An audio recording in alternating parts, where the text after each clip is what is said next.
I'm Scott, a lead solution engineer at Superblocks.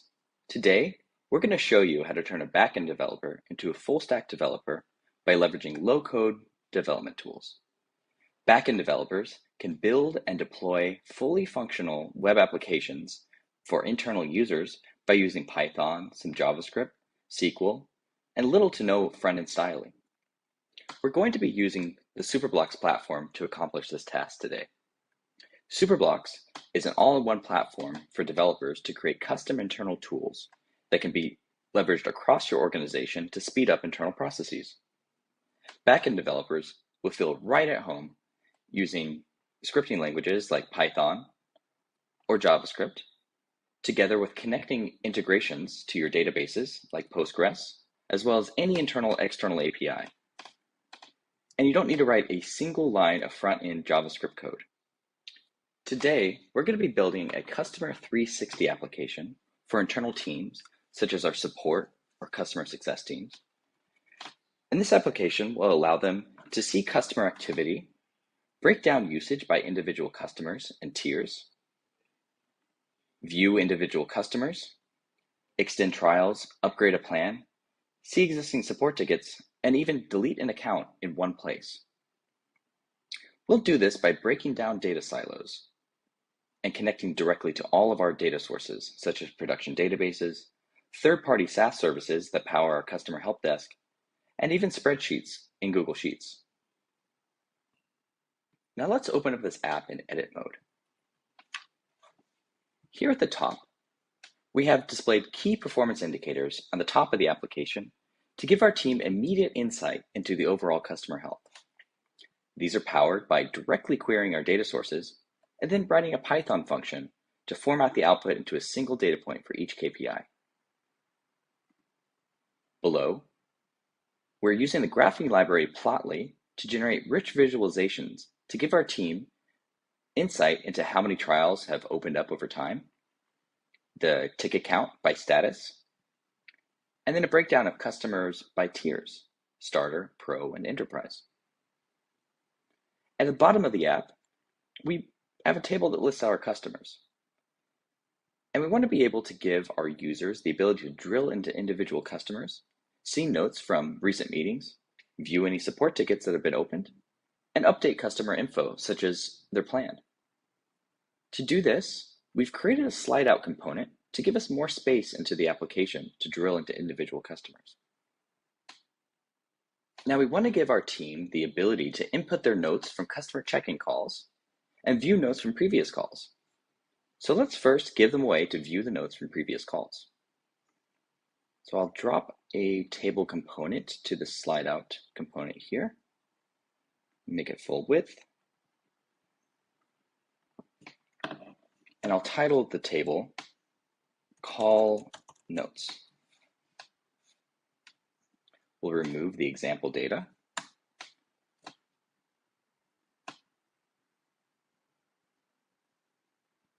And then I want to create an API that connects to our Postgres database that holds all of our customer data.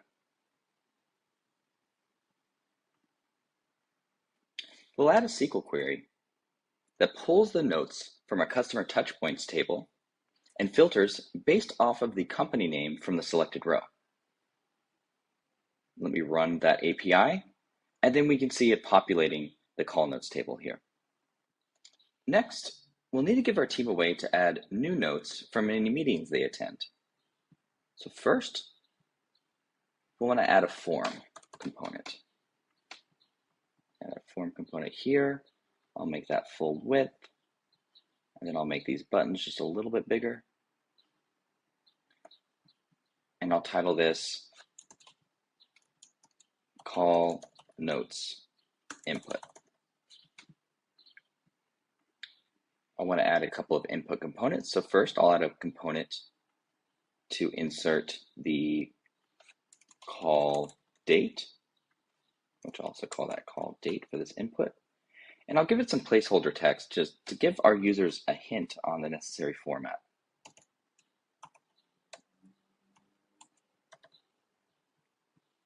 And then instead of making this a vertical design, I will change it to horizontal and just make it a little bit smaller. And then next, I will add another input component so that we can add the meeting attendees. So I will call this one attendees. And again, I'll add some placeholder text to give my users just a little hint on the format that we're looking for. I'll switch this off vertical, make this a little bit smaller.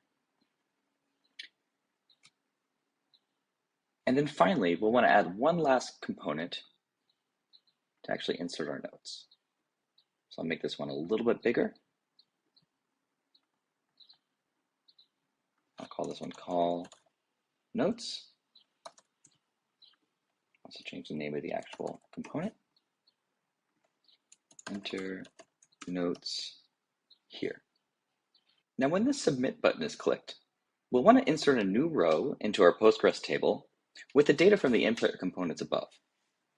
So we'll create a new API here that connects to our Postgres instance that contains customer data.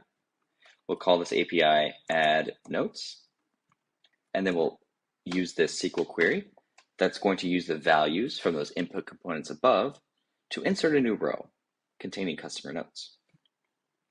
We'll also, at the same time when that button is clicked, want it to load all of the notes, all the most recent notes. So we're going to have it call the get notes API. Now let's test this out. I'm going to add the call date, the attendees,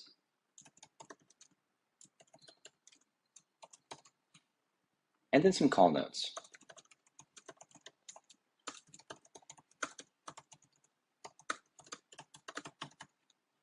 When I click submit, it's going to insert a new row into our database. Those call notes are going to load, and then I'll be able to see the new call notes in the table below. Now that we've added the ability to view previous call notes and add new notes from customer touchpoints, let's review some of the buttons that are above here. Here, we give our users the ability to extend a trial, to view tickets, to upgrade a plan, or delete accounts.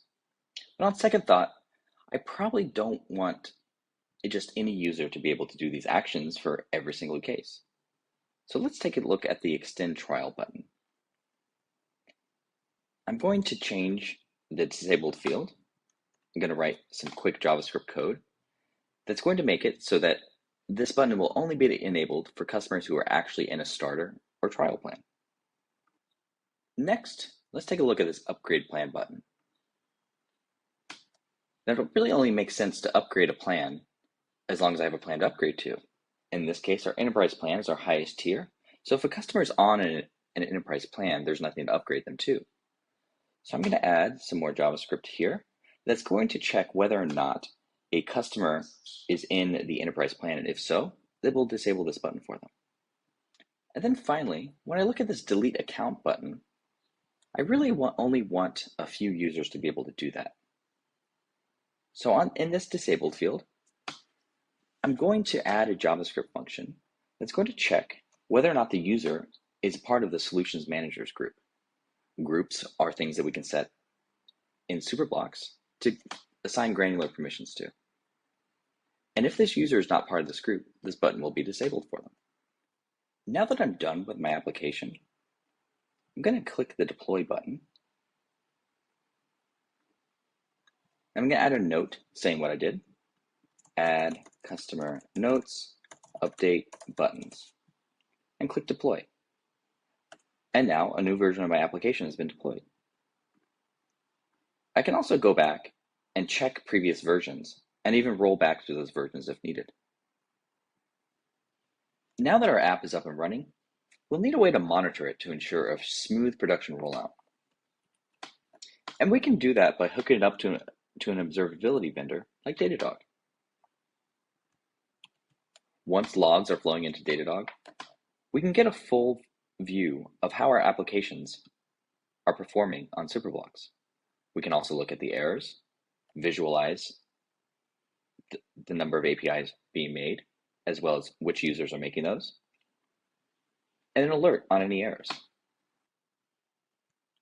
So as you can see, using a platform like Superblocks is a quick way to turn any backend developer into a full-stack developer without having to learn any front-end web development. You can continue to leverage the skills that you already know, like Python, JavaScript, and SQL, to build fully functional web applications in a fraction of the time. Thank you for watching.